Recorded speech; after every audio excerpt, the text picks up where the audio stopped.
Today is the third of our four series, webinar series. And today, the topics that we're going to talk about today will be about energy expending enrichment games that we can do with our dogs to expand their energy, especially now during the circuit breaker period. All of us are at home. And sometimes we don't have the luxury to bring our dogs out for walks. So these are the activities that Kristina will bring us through in a bit on how we can just have some bonding time with our dogs. And after that, we're also going to share a little bit about ear cleaning. So we'll show you how to introduce ear cleaning to our dogs in the least stressful manner possible. This is the third out of the four series that we have, Kristina and I, on every Saturday. The next one will be the last one. It's on Saturday as well. So if you have always been following us, thank you very much. Okay, and if it's the first time here today, you can actually check out the first and the second series. The first one we actually covered how to anticipate and manage common dog behavioral and grooming situations. Okay. And also for the second one, we covered the introduction of shaving for the body fur. And also we covered a little grooming hack where we shared with pet owners how they can help their dogs trim their own nails in a very unique way.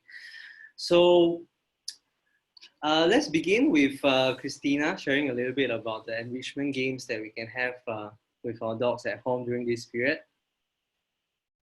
Yes. Yeah, so this doesn't only have to be now. You can use it when it's rainy days. You can use it when you are not well and you cannot exercise your dog outside. There's many things that you can do. There are toys that you can get, and there are also homemade things that you can do. I'll just show you an example. Hold on, let me share a screen. Okay, so like if you see this bottle, you can actually, if you have a lot of empty bottles, you can just have bottles and make a hole. And then what you can do is you can just feed your dog from all these toys. Instead of feeding them from a bowl, make it fun for them, make them work for it. This is one of the way. And you can see this is probably just dog dry food, and you can just put it inside, and the dog need to flip the bottle to get the treat, right? I'll show you a video on that.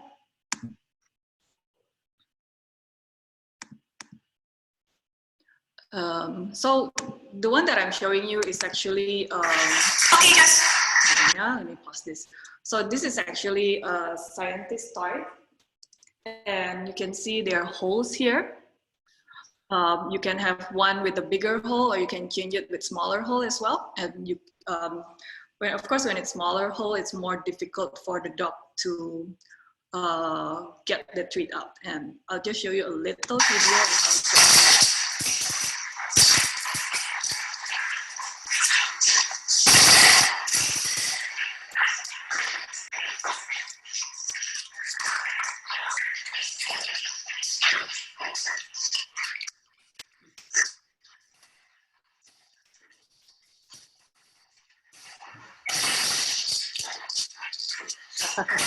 Josh is working hard for his food.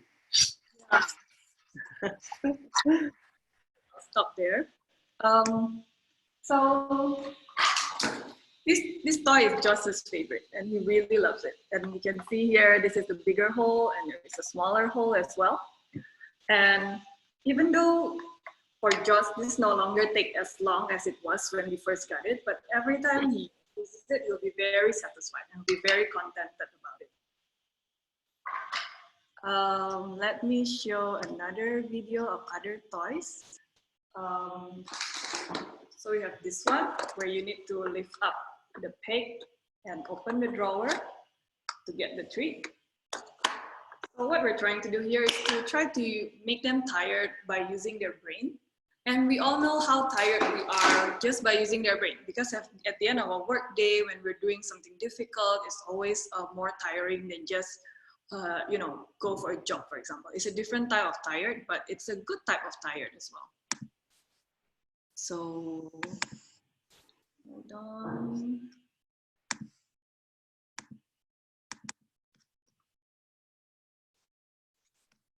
now. Let me stop this.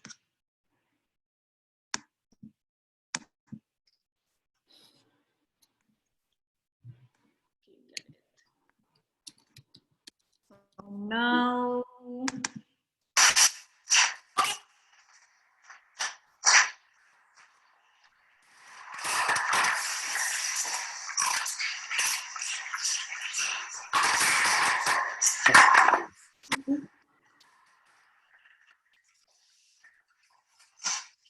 Oh, he's really good at this.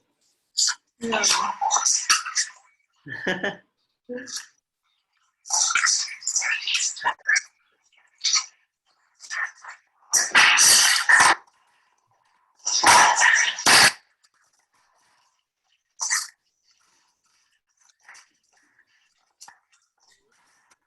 Yeah, so that's another toy. So the last two toy is a little bit difficult. So those are for dogs who are more experienced with toys.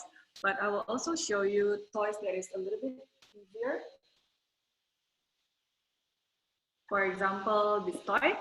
If you can see the lines here, this is how the maze is inside. So the treat will go, and then it will go to the maze, and then it will go here, then from here it has to go here, and then here, before it can actually go out. So this is, if you fill it up, it's good. Like the more you fill up, the more likely that the food will come out. So in the beginning, I just fill up a lot. Anyway, this is for feeding your dog. So it's, don't worry about gaining weight because you're just using their food. And this is easier. And I always say, Joss, the Cavalier King Charles, he's the brain and Millie is the muscle. So Millie is much better at a toy, with a toy like this. Hold on. Let me share that.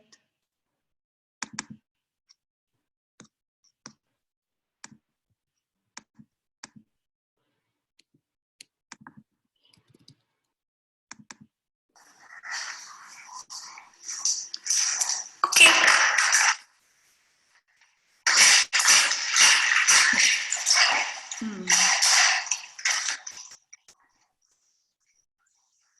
So Millie is not as elegant, but he can use.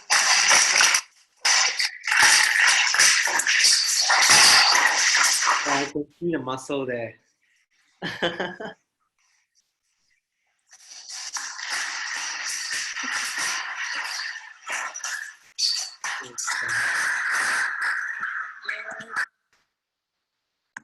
Okay, let me see which other toy I'm gonna feature here. Okay, so there's one more, which is a treat ball. So this is also something easy. If your dog is a beginner, this is a good toy to start with.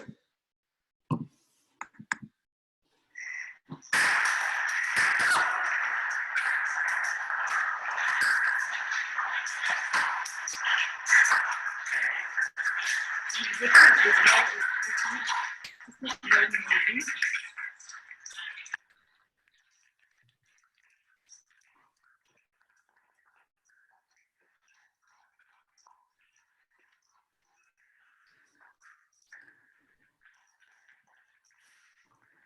So they really look like they're on a mission.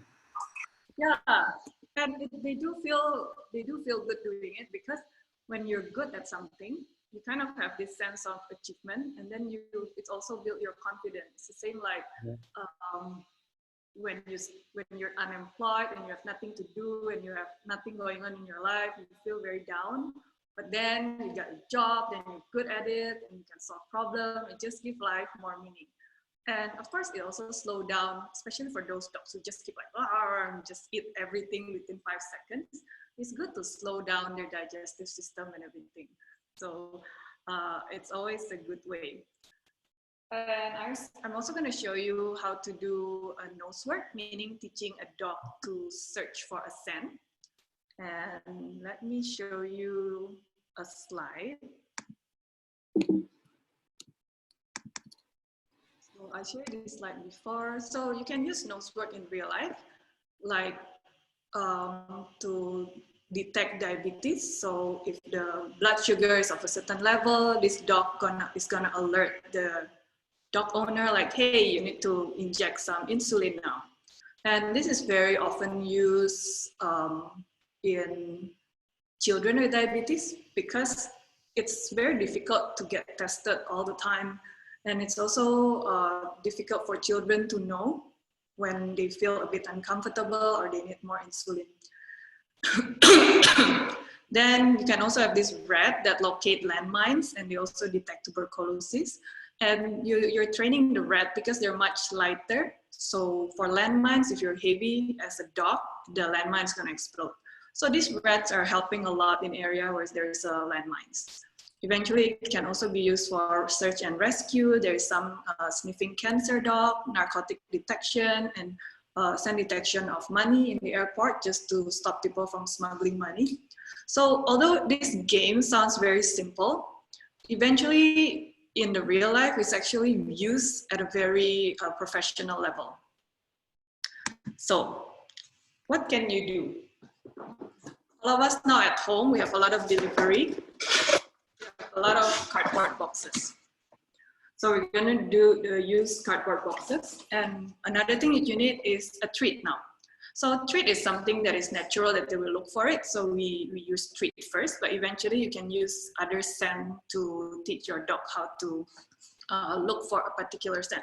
And the method are eventually all the same. We're just using treats because we're just using this at home, and we are not training them to be a professional scent detection dog.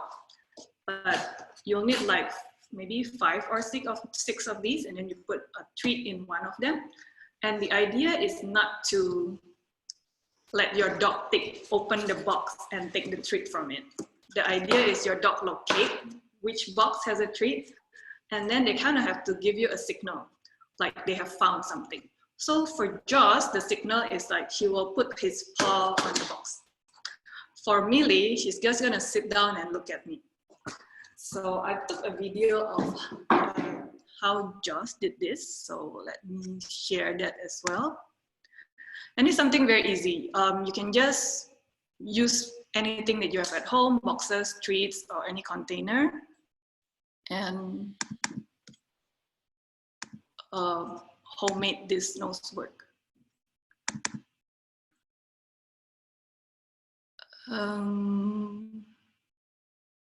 Here. Just ready? Okay, let me go back to the boxes. So just like that. So those are the boxes that I have at home. So this box has the treat. Of course, if you have boxes of similar sizes and color, that will be better because then the dog cannot guess. But this was the first session of this box, so Joss has no idea which one has a treat. And you cannot contaminate, meaning if you're using this box, you cannot later on use this box for the box that is without the treat. So if this box is with treat, it's always the box with the treat. And of course, you can have more than one box with treat as well. But when you begin, just have fewer boxes so that your dog understands what you want to do and he can have success fairly quickly. Okay, so this is ready. Joss. Okay, search. So now I tell him to search. So he's searching now. So he went past the box, he didn't find it. Let him look for it again. Not there, not here, and then let's see. Good boy, Joss. So I'll repeat that part when he put his paw on it. Good boy, Joss.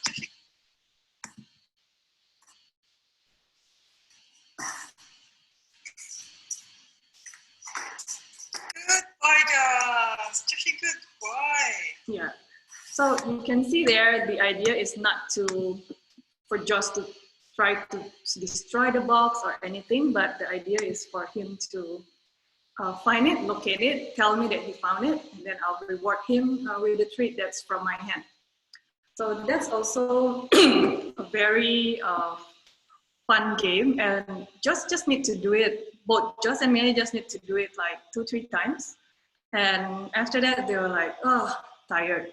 So I'll show you a picture of how they are right after. So we just did a few of this just for recording purposes. And then this was Millie. And she was in this position for like 2 hours, maybe. She didn't move. And then even when I wanted to bring her for her evening walk, she was like, maybe we can go a little bit later. And then I bring her down, and usually she really wants to walk, but that day she just maybe was down for a few minutes, and then he was like, I think I need to go back up. And then Joss was in this position for a long time as well. This was after how many rounds of search and rescue for the kibble? We did like maybe 3 or 4 looking through the boxes, and then we did a bit of the other toys, and it was like about maybe 15 minutes, and then they were like, my brain. Nice way. Good exercise for them. Nice, that's really, really nice. What if, right, how many boxes do you recommend that we start off with? Maybe 3? I think about 2 or 3, and then you can add more boxes. Okay. And do you think that the dogs will recognize the boxes by how it looks, or will they actually use their nose to find the scent more? Well, if you keep using, if let's say you have 5 boxes and they all look different, and then they of course eventually learn, okay, that small yellow box is the one, and they just make a beeline. So that's why if possible, use same color and roughly same size so they don't know. And what I do is I keep shuffling the position of the box. And so during this time when I'm rearranging, I put them in our pantry, and I'll ask them to stay. So that's a good exercise to practice sit and stay while I'm doing all this thing. And then I give the cue, search, means they should go and look for it. Okay, sounds fun. I might try that later as well. Yeah. But just to ask, when will it be a good time to play this with them? Like, will there be any chance that, you're like, search, and then they're like, no, I'm not searching for anything? So far, the dogs that I practice this with, and I practice it with some dogs in school, they're really like, even Joss is an 11-year-old dog. When I took out the box, he was like, oh my God, he stand up and his tail is wagging. He's really happy about it. So even a dog that is not so food motivated, I always found that when they're keen to find the scent, and then once they've already worked for it, of course they're like, I've already worked for it. Even if the payment is 50 cents, I'll take it because I worked for it, So it's a good game for everyone. Right. So the treat that we give them, does it need to be a higher value treat you recommend? Well, in the beginning, yes. But now, after a few rounds, I think they find the joy in looking for something. And the treat, yes, it's a bonus, but they also enjoy the process. Okay, so the focus more actually is on like how they enjoy the whole game, and then the little treat is just like a bonus. So it doesn't matter how small or how low value it is. They really love to enjoy the game. Correct. And for them, right, it's, when they're outside, they like to sniff everywhere. They like to sniff here, sniff there. So of course, this game has a little bit of that component as well, that they use their nose. So that replaces that part at least of the walk. And then because now, instead of just leisurely sniffing other dog, like, oh, how old is this dog? Is it male or female? Now you actually have a mission. So it just makes them a lot more engaged. Of course, if you have 2 dogs, I would recommend 1 by 1, because if you have 2 and they have a little bit of guarding issue, they may get into an argument. But for Joss and Millie, they don't. So it depends on your dog as well. Right, that's a good point. So if there's multiple dogs in the family, they should try this game 1 by 1, introduce it 1 by 1. So just now earlier you showed a photo of these 3 plastic bottles on a rack, right? You called it the scientist toy, right? And if any of the people watching now, they're interested to get these toys, where can they look for it? Most of these toys, I get it locally from Singapore, from Wolf Living. I think the website is wolfliving.com. So they're nice. I mean, I'm not at all sponsored or get any anything from them, so I just buy them like normal people. But I found that they are one of the website that sells a lot of this enrichment toy. They even have this. So this is also very good for beginners. You can put like treats inside, and then they will like try to get it as well. Nice. So This looks very soft. yeah, but they have a lot of very interesting toys. They have this burger that can be tear apart. So if your dog like to tear things apart, this is good for them. So you can remove the bun from the meat, from the cheese, and inside of each bun and meat and cheese, you can put treats inside as well. Very cute. Yeah, so for those who are interested in these activity toys, you can check out Wolf Living. We actually pasted a website there on the chat. So yeah, feel free. That's awesome. So so you're saying that the scientist toy that was in plastic bottles, it can't really DIY. You have to like buy that. Well, you can have this, but you can also DIY from that bottle, which is very similar with, hold on, with this one. Yeah, this looks, it's DIY. So this is a DIY. And of course here they make these 2 poles, but if you have 3 bottles and a stick, you can just put the stick on top of a chair or something, and then they can play with it as well. I've seen a few of my students DIY this. So those bottles and the boxes is things that's always available at home. So it's good for them to be able to use just normal household items that you're not using anymore and turn it into something fun for the dog. That's awesome. That's like quite a number of activities we can do with our dogs to really burn them out. Yeah. All right. So let's see if we have any questions. Okay, I think I see one. Hold on. Okay, so Charis, I'm gonna allow you to talk and then you can ask a question. Okay, go ahead, Charis. You can unmute yourself and talk. Yeah. Hi, Kristina. So thanks for the information. I just want to ask, how do you know your dog signal? So you said that one of your doggies puts their paw on it and one of the doggies sits next to it. Did you allow them to choose, or did you actually show them a signal? No. So this is, I mean, different people do it differently, but I like to just, let's see how they indicate and I'll reward it. For example, for Joss, maybe initially he tried to put the paw there, trying to get to the treat inside the box. But as soon as he put his paw on it, because that's where the box is, I'll tell him, okay, good boy. So then he will look at me.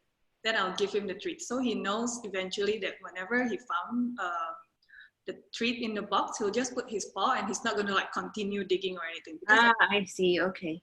I'll say, okay, good boy. Whereas for Millie has no perseverance. So he look at the box, he cannot see the food, but he can sit. He just look at me and sit confusedly. So I'm like, okay, good girl, Millie, this is your indication.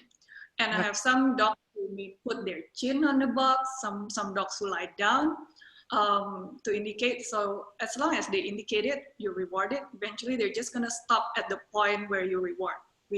Instead of going like, okay, let's rip this thing apart, you know. I see. Okay, sure. And how do you actually introduce to them the game? You just put it in front of them and say, okay, search. I'll ask them to stay and put the 2 boxes, maybe, or 3 boxes, and I'll say search.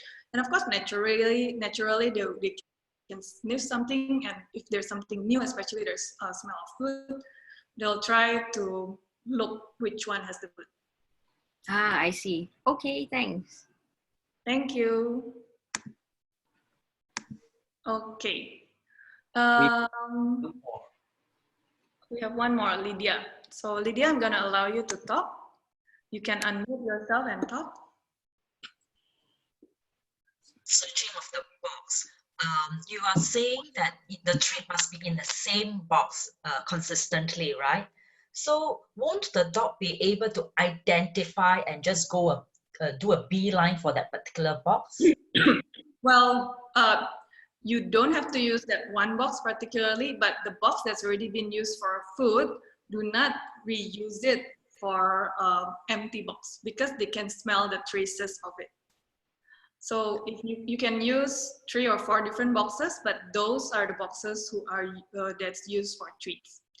Alternatively, if you can put the treat in a very good container so it doesn't contaminate the box, you can then put this treat container in other box. But I would recommend just to use a dedicated box. So if you use 3 or 4 boxes, you use that one.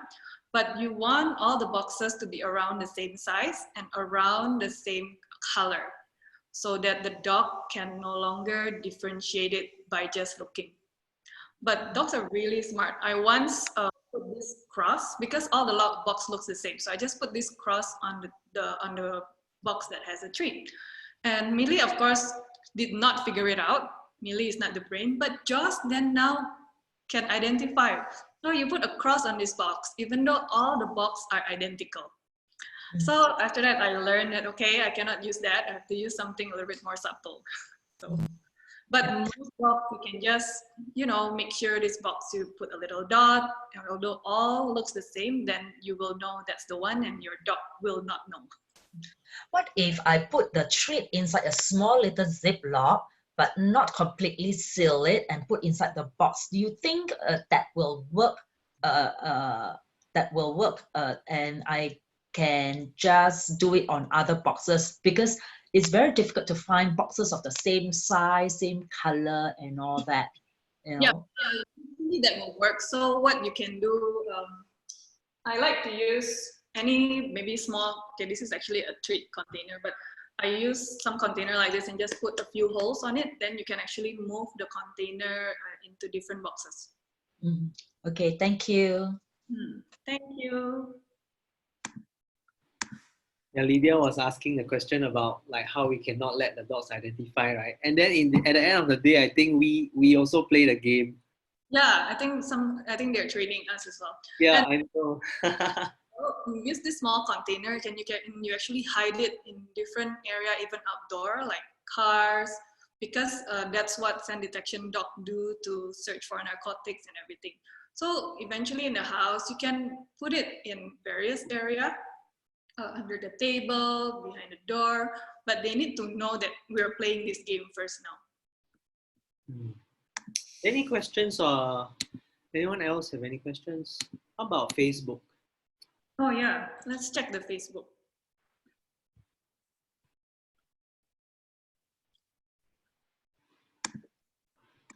Any question? I think we're good. Good, huh? Someone, Lydia raised her hands again. Oh, okay, let me allow her to talk. Yes, Lydia? Yeah, just now you're saying we can do hide little treats all over the place, but how do we go about starting the game? How do we let the dog know that I want the dog to search for this? Sorry. So if you are using treats, of course, the dog would look for it naturally. So we're actually using the dog's natural instinct. That's why you want to use something in front of them first before you start hiding them to get started. So either you use a container. If you use a container, you need to use an identical container. And of course, it has to be, it cannot be transparent. Then the dog can see it. But you can use any container and you put some holes in it. You know those lip balm container? If you have any leftover, and then you can just put holes in it, that's also possible. And you start with 2. If they go to the right one, then you see either they put their paw on it or they sniff it very strongly, then you tell them, good boy, and then you give them a treat for it. So you start with 2 containers, and then of course, initially it was just in front of the dog, but after that you're going to put it in further away from the dog and different location as well. So we just say seek or search, they will understand? So of course initially they won't understand, but you just say sit, stay, and then search, and then just give them the hand signal to go to be able to move. And it's only these 2 items in front of them, very likely is they're going to go to one of these objects and try to see what is going on, something new, is this interesting? Because curiosity and sniffing is in the nature of the dog behavior. So if we hide it, that means to say, if I show it, let's say we want to play the game, I show the thing, and then I'm going to hide it without him looking, is it? So at home, you kind of have to set an area. For example, the area is the living room. So that also means you're not going to hide it in other room for now. So you start with a smaller area. Once your dog is good with that, like he has confidence, he look everywhere, and most importantly, you don't want it to be too difficult that your dog gives up initially. So once he has confidence, you need to have that duration that he can look for a longer time and the space that he can search a larger area. Then you can extend your perimeter. But initially you have to decide, this is the search area, so your dog knows it's in that room, but where is it? Okay, thank you. Thank you. Thanks for your question. Yes, so of course, I'm not a professional scent detection person, but I know some of the basic of it, and there are multiple ways of teaching it. I'm just using the easiest one because we are just doing this for our dog and not professionally, but there are some that they start with the scent directly, like let's say anise scent or birch scent. Those are the one that's used internationally. But for me, I just use treat for now. Okay, I have a question actually. What about like, I have been doing this with chocolate for a while. We, like what you say, we try and choose one area first to start off with so that it's not too difficult. Like don't try and go into many different rooms. Like, just do the living room first. And then instead of putting like containers with treat and then with holes, right, I actually put the treat itself at different locations. What do you think about that? It's possible and it's fun, but what I like about putting it in a container is the dog learn that they're not supposed to take it. They're just supposed to indicate. Because I don't want to teach them to start scavenging for food. Okay, sure. Yeah, so I understand that. So the next time around, if I do it this way, the next time around, maybe if there's food, they will go and get it because they have always been doing that. And because eventually, if you are going to do it professionally, you have to exchange the treat to another scent. Right. So it's good to have it in a container somehow. Okay. So like what you said, this kind of like the basics for nose work.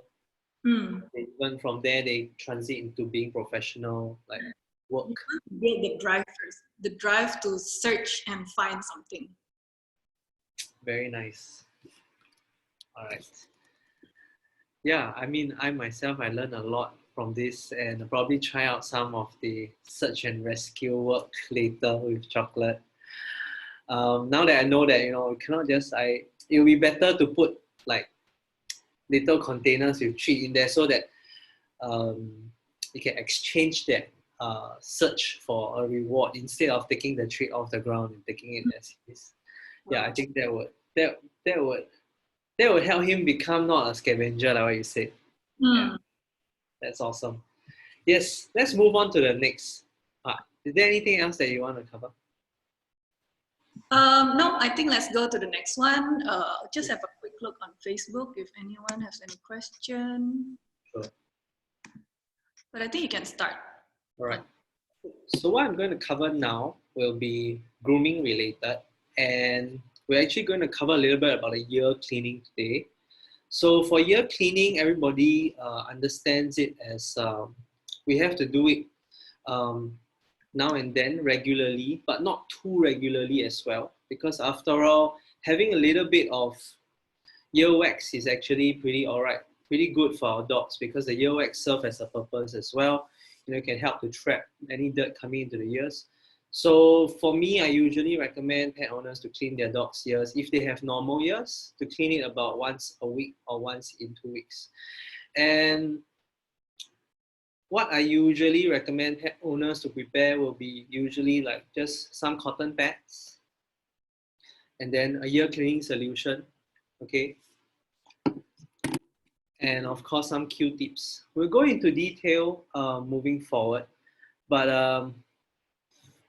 I'll show you a little bit about the ear structure first.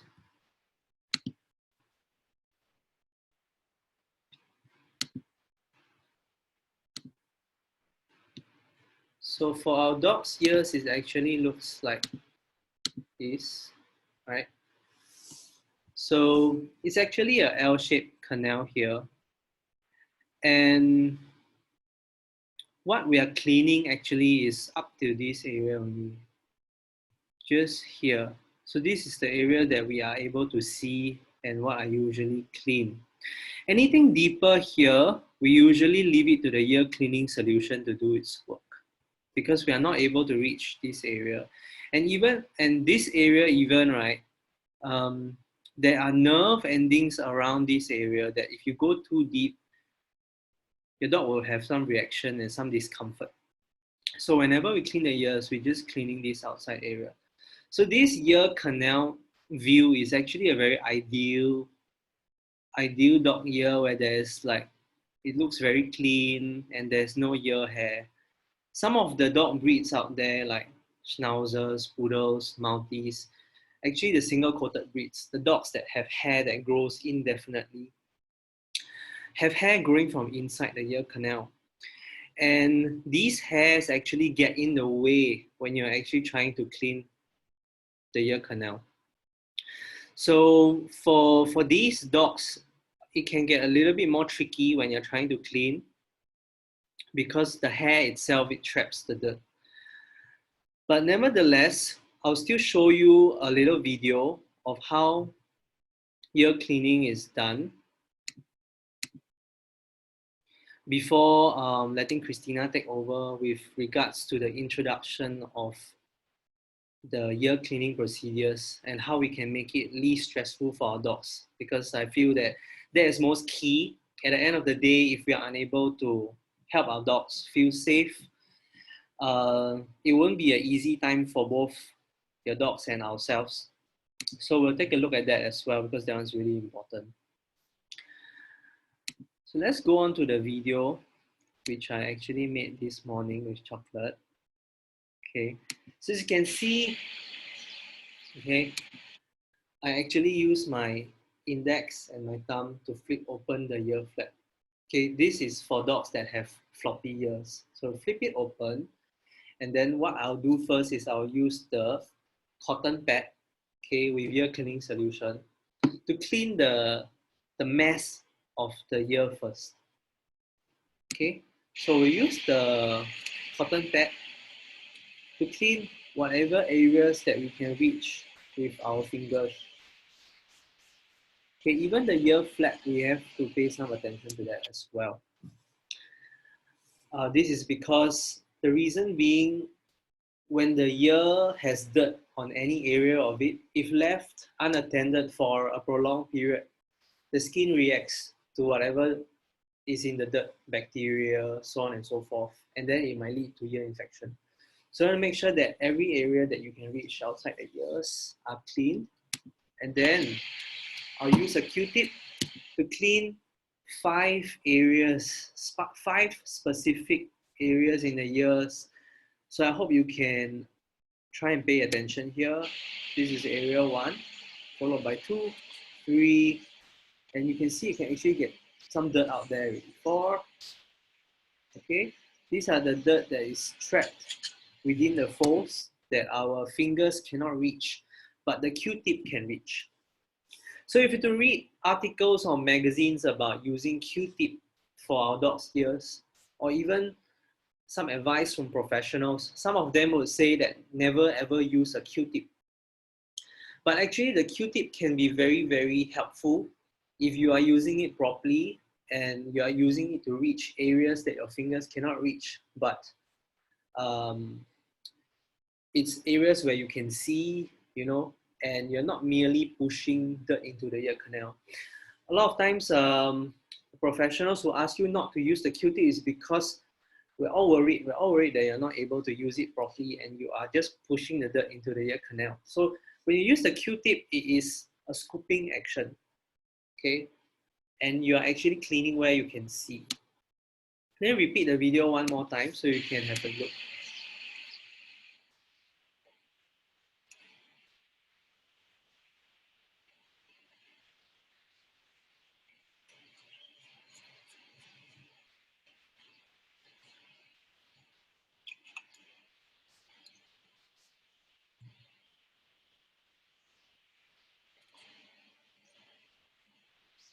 So as you can see, these areas actually has quite a bit of dirt. That remember, if you left it unattended, it may actually react with the skin and cause ear problems. So if you do this for your dog once a week, that would generally be enough. Yeah. Do we have any questions so far? Yeah, so just to recap, for the Q-tips, if you go too deep, you're actually going to be pushing the dirt inside the ear, and that's not good, right?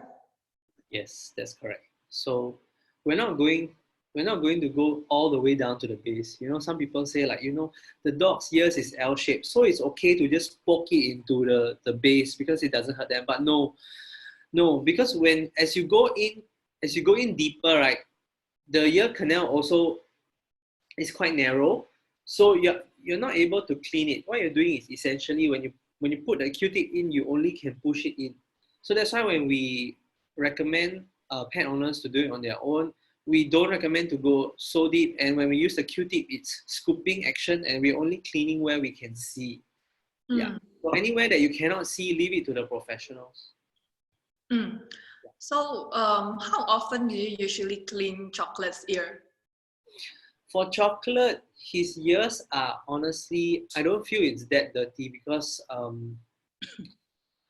of course, when you flip open the ear, it's actually a good indication. Of course, over a period of time, like maybe 3 months or 6 months, every time you open the ears, it's actually a good indication of how the ear health is. So if it's not very dirty, like he's just a little bit of dirt, I'll recommend just to clean it once a week will be good enough. Okay, because if you clean it too often, it may also irritate the layer of the skin, right? So when we clean your ears as well, if you clean too regularly or you clean too intensively in one session with the Q-tip or the cotton pad, it may result in abrasion, or it may remove too much of it just causes abrasion on the skin and it breaks the You skin. remove a lot of the moist as well, right? Yeah, you want to leave some, you want to leave like, you don't need to be extremely thorough, but you want to remove any visible dirt. Yeah. Okay. Let's see if we have any question. All right. Okay, I see Lydia here, so I will allow Lydia to talk. Yes. Go ahead, Lydia. Yeah. Just like to know, the Q-tip that you use, must I soak it with the solution? Okay, the ear solution. The Q-tip, you can put some ear solution, a little bit, yeah. And then towards the end, like, as you clean, right, the ears will get cleaner and cleaner. Like you'll see less and less dirt coming out. So towards the end, I will not put any more. So as you can see, like, after you clean once, then it's quite like you see some dirt. Then after you clean, and then there's not much dirt left. The next cotton bud you use, you don't need to use any more solution on the cotton bud. Then what about the inner ear? Do we pour a bit of the solution into the inner ear for self-cleaning?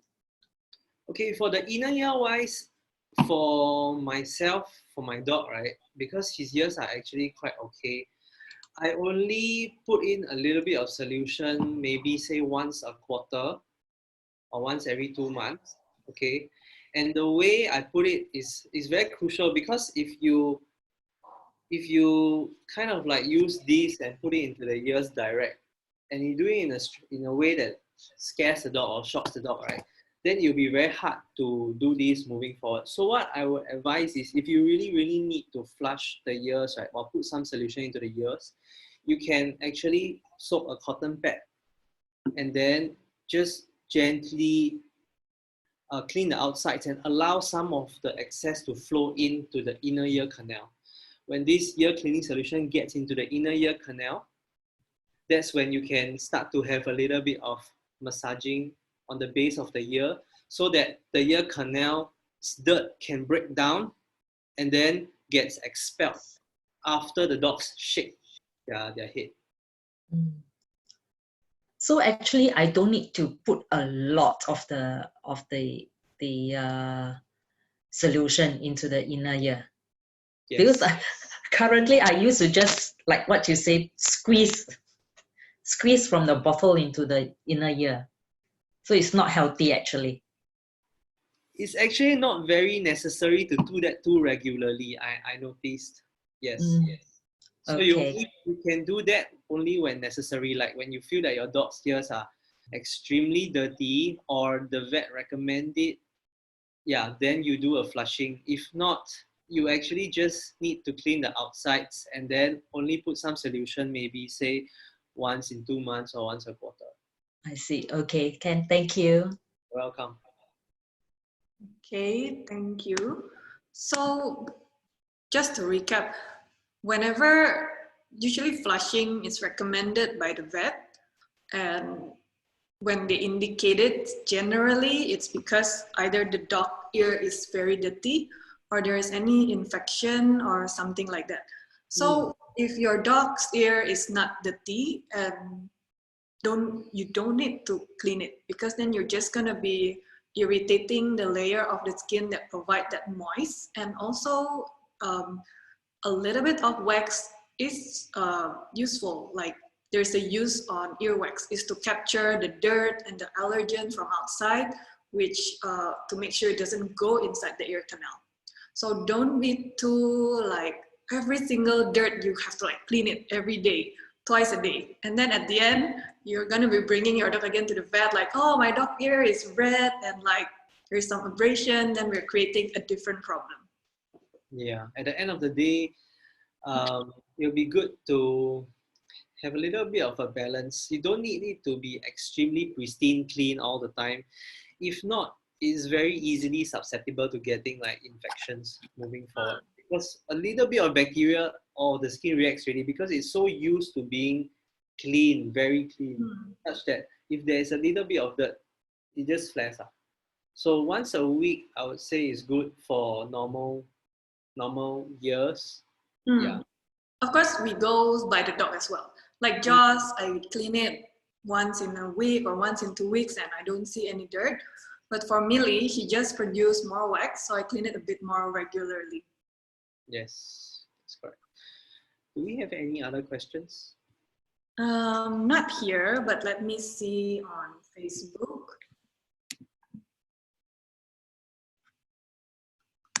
Okay, I don't see any here, but see if there is, if you see anything else.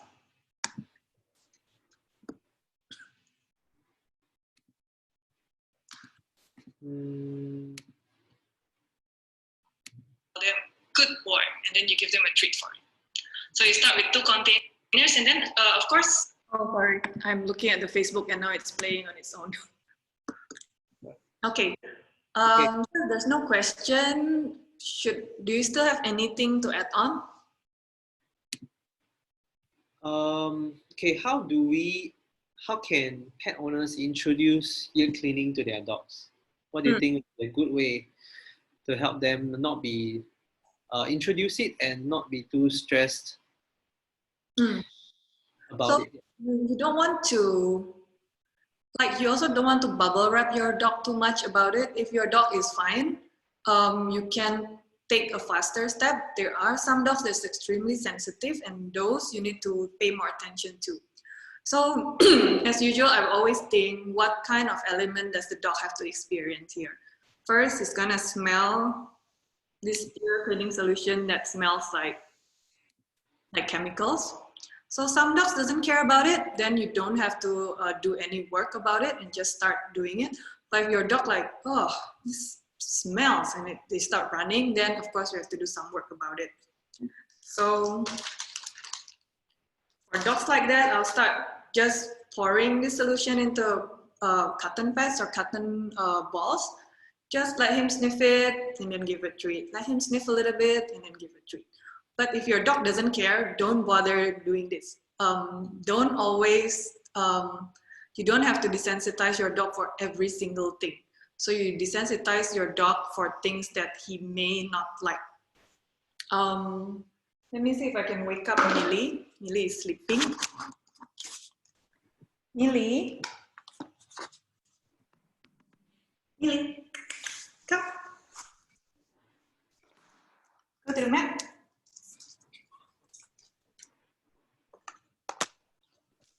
So Millie hates ear cleaning, right?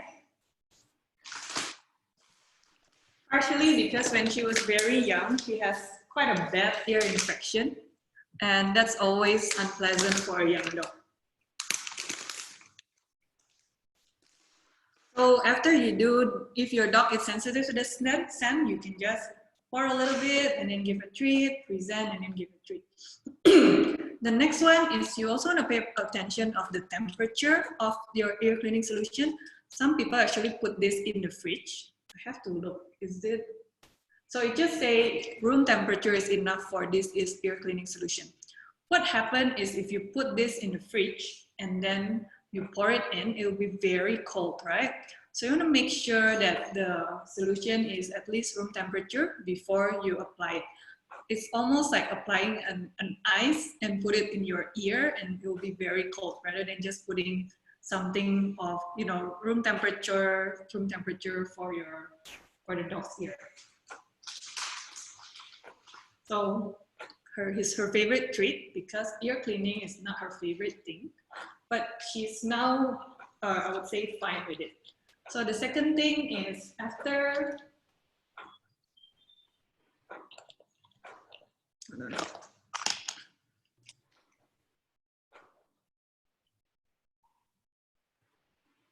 after you apply the solution, just want to open the flap a little bit and then tap.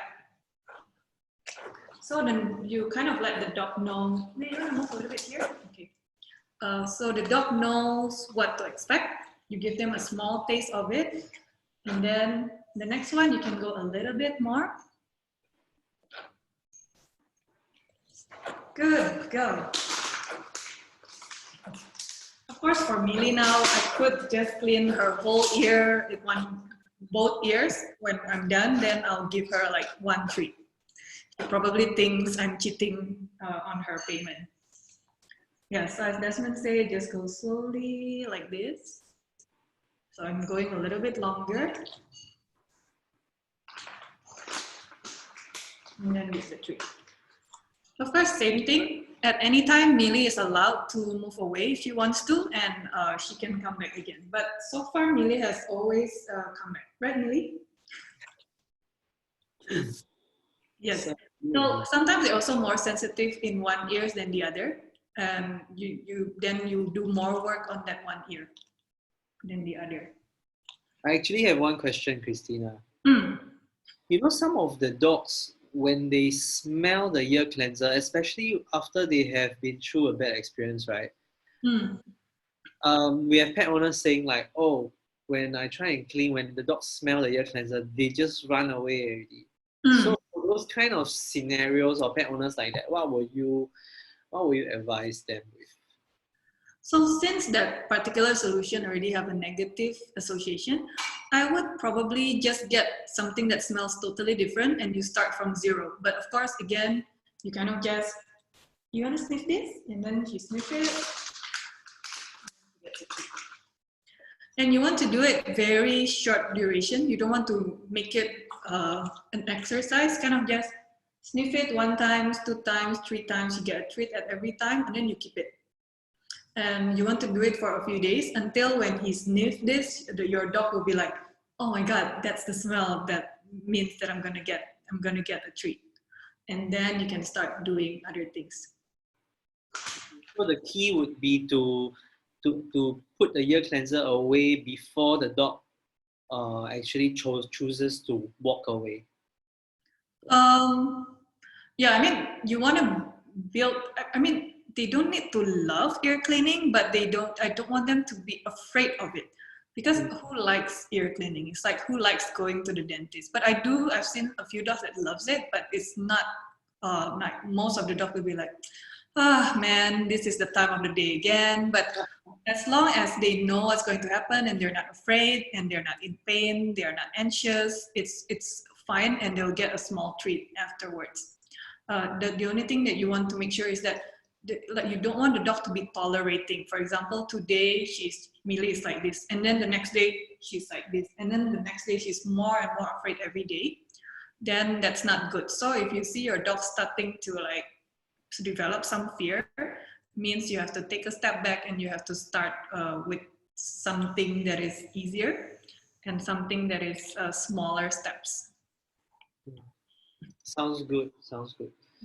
All right, let's see if we have any other questions from our participants here and from Facebook before we end this session.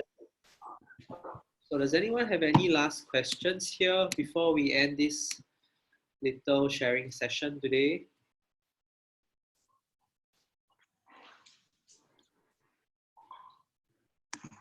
Anything on Facebook?